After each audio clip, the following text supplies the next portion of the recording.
Welcome to మన chef. ఈరోజు మన రెసిపీ వచ్చేసి వెజిటేబుల్ కుర్మా అండి. చపాతీ, రోటీ, పుల్కా, పూరి ఇలాంటి వాటిల్లోకి మంచి టేస్టీగా ఎలా చేసుకోవచ్చో చూపిస్తాను.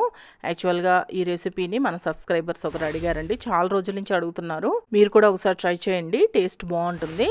మరి రండి తయారీ విధానాన్ని చూపిస్తాను. ఈ వెజ్ కుర్మా చేసుకోవడానికి నేను ఈ కూరగాయలు తీసుకున్నానండి. మీ దగ్గర ఏవి ఉంటే అవి తీసుకోవచ్చు.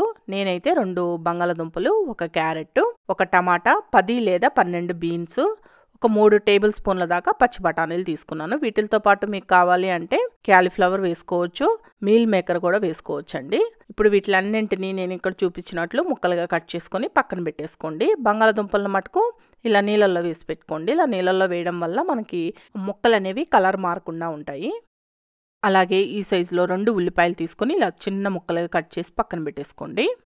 ఇప్పుడు మసాలా పేస్ట్ చేసుకోవడానికి ఇలా ఒక మిక్సీ జార్ తీసుకుని దీంట్లో 6-7 జీడిపప్పులు, 1 టేబుల్ స్పూన్ నువ్వులు వేస్తున్నాను. ఈ రెసిపీ అడిగిన మన సబ్స్క్రైబర్ ప్రెగ్నెంట్ అని చెప్పారండి. ప్రెగ్నెంట్గా ఉన్నప్పుడు నువ్వులు వేసుకోమాకండి, నువ్వులు కాస్త వేడి చేస్తుంది బాడీకి. అందుకని నువ్వుల ప్లేస్లో 1 టేబుల్ స్పూన్ గసగసాలైనా వేసుకోవచ్చు. అలాగే ప్రెగ్నెంట్ కాకుండా మామూలు వాళ్ళు నువ్వులు హ్యాపీగా వేసుకోవచ్చండి. దీంట్లోనే నేను ఇక్కడ చూపించినంత ముక్క ఎండు కొబ్బరిని తీసుకొని ఇలా ముక్కలుగా కట్ చేసి వేశాను. అలాగే 1 ఇంచ్ చెక్క వేయండి. అలాగే 4 లవంగాలు, 3 యాలకులు, జాపత్రి కొద్దిగా వేస్తున్నాను. దీంట్లోనే ఒక 5-6 బాదం పప్పులు కూడా వేస్తున్నానండి. ఇవి మీ ఆప్షనల్, మీకు ఇష్టం ఉంటే వేసుకోండి, వేసుకోకపోయినా పర్వాలేదు. ఇప్పుడు వీటిలన్నింటినీ కలిపి నేను ఇక్కడ చూపించినట్లు ఒకసారి గ్రైండ్ చేసుకోండి. ఇలా గ్రైండ్ చేసుకున్న తర్వాత దీంట్లో 1/2 కప్పు పెరుగు వేసుకుంటున్నాను. కుర్మాలో పెరుగు వేయడం వల్ల టేస్ట్ బాగుంటుంది. ఈ పెరుగు కూడా వేసిన తర్వాత ఈ విధంగా మెత్తగా గ్రైండ్ చేసుకోండి. ఇలా గ్రైండ్ చేసుకున్న ఈ పేస్ట్ని పక్కన పెట్టేసుకోండి. ఇప్పుడు కుక్కర్ని స్టవ్ పైన పెట్టుకొని దీంట్లో ఒక 3 టేబుల్ స్పూన్ల దాకా ఆయిల్ వేసుకోండి. త్వరగా చేసుకోవచ్చని నేను కుక్కర్లో చేసి చూపిస్తున్నాను. మీరు మామూలు ప్యాన్లో అయినా చేసుకోవచ్చు.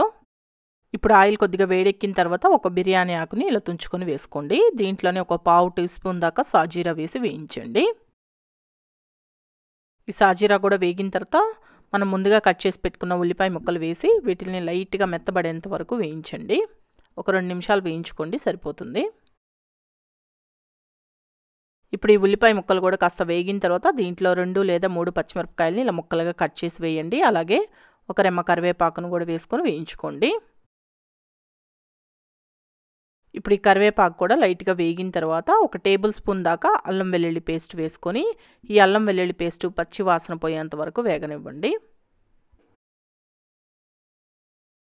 ఇప్పుడు అల్లం వెల్లుల్లి పేస్ట్ కూడా వేగింది అనుకున్న తర్వాత మనం ముందుగా కట్ చేసి పెట్టుకున్న టమాటా ముక్కలను వేసుకొని టమాటా ముక్కలు బాగా మెత్తబడేంత వరకు వేయించుకోండి. నేను ఇక్కడ 1 టమాటానే తీసుకున్నాను కదా, మీరు కావాలంటే ఇంకో టమాటా అయినా వేసుకోవచ్చండి. ఇప్పుడు చూడండి, టమాటా ముక్కలు బాగా మెత్తగా మగ్గిపోయాయి కదా.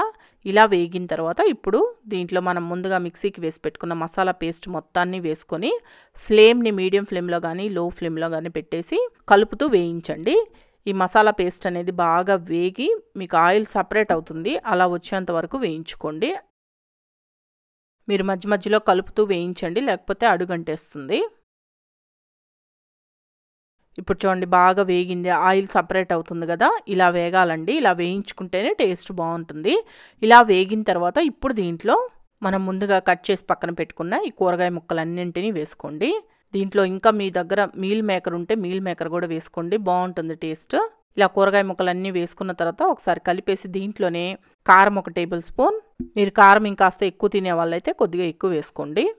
పసుపు 1/2 టీ స్పూన్, జీలకర్ర పొడి 1/2 టీ స్పూన్, ధనియాల పొడి 2 టీ స్పూన్లు, అలాగే 1 టీ స్పూన్ సాల్ట్ కూడా వేస్తున్నాను, లేదా మీ రుచికి సరిపడా వేసుకోండి. ఇప్పుడు ఇవన్నీ వేసిన తర్వాత లో ఫ్లేమ్లో పెట్టి బాగా కలపండి. కుక్కర్లో కాబట్టి మనకు సింపుల్గా అయిపోతుందండి. అదే మీరు ప్యాన్లో చేసుకునే పని అయితే కాస్త టైం ఎక్కువ పడుతుంది. ఇలా కలిపేసిన తర్వాత ఇప్పుడు దీంట్లో 2 కప్పులు నీళ్లు పోసుకోండి. మీకు గ్రేవీ అనేది కాస్త పల్చగా కావాలి అంటే 2.5 కప్పులు నీళ్లు పోసుకోండి. కాస్త చిక్కగానే ఉండాలి అనుకుంటే 2 కప్పులు నీళ్లు పోసుకోండి. నేను ఇక్కడ 2 కప్పులు నీళ్లు పోస్తున్నాను. నీళ్లు పోసిన తర్వాత ఒకసారి మొత్తం బాగా కలిపేసి ఈ కుక్కర్కి మూత పెట్టేసి ఫ్లేమ్ని మీడియం ఫ్లేమ్లో పెట్టుకొని 2 విజిల్స్ రానివ్వండి. 2 విజిల్స్ వచ్చిన వెంటనే స్టవ్ ఆఫ్ చేసేయండి. ఇప్పుడు 2 విజిల్స్ వచ్చి ప్రెషర్ మొత్తం పోయిన తర్వాత నేను మూత తీసి చూపిస్తున్నానండి. చూడండి, ఈ విధంగా ఉడుకుతుంది. కూరగాయ ముక్కలు కూడా మనకు చక్కగా ఉడికిపోయి ఉంటాయి. చూడండి, నేను తుంచి చూపిస్తున్నాను. క్యారెట్ అన్నీ బాగా ఉడికిపోయాయి కదా. ఇలా ఉడికిన తర్వాత ఇప్పుడు దీంట్లో కసూరి మేతి 1 టీ స్పూన్ తీసుకొని కొద్దిగా వేడి చేసి ఇలా నలిపి వేయండి. ఆల్రెడీ నేను కసూరి మేతి వేసానండి, ఆ క్లిప్ కట్ అయ్యింది, అందువల్ల మీకు మళ్ళీ చూపిస్తున్నాను. కొద్దిగా 1 టీ స్పూన్ వేసుకుంటే సరిపోతుంది. దీంట్లోనే కొత్తిమీర పుదీనా 2 కలిపి ఇలా సన్నగా కట్ చేసి వేసుకోండి. దీంట్లోనే 1 teaspoon garam masala powder వేసుకోండి. అలాగే 1 టేబుల్ స్పూన్ లేదా 2 టేబుల్ స్పూన్ల దాకా బటర్ కూడా వేసి మొత్తం బాగా కలుపుకోండి. బటర్ అనేది మీ ఆప్షనల్ అండి, కానీ వేసుకుంటే టేస్ట్ బాగుంటుంది. మీకు ఇష్టం లేకపోతే స్కిప్ చేసేయండి. ఇలా మొత్తం కలిపేసిన తర్వాత మళ్ళీ ఫ్లేమ్ని మీడియం ఫ్లేమ్లో కానీ సిమ్లో కానీ పెట్టేసి 1 లేదా 2 నిమిషాలు ఉడకనివ్వండి, సరిపోతుంది. నేను ఇక్కడ బిర్యానీ ఆకు తీసేస్తున్నాను అండి, తీసేసి ఉడికిస్తున్నాను. ఇప్పుడు చూడండి, 1-2 నిమిషాలు ఉడికించానండి, ఈ విధంగా వచ్చింది. ఇది ఆరేటప్పటికే ఇంకాస్త చిక్కబడుతుంది. ఇలా ఉన్నప్పుడే స్టవ్ ఆఫ్ చేసుకుంటే సరిపోతుంది. చూసారు ఎంత సింపుల్గా చేసుకోవచ్చో.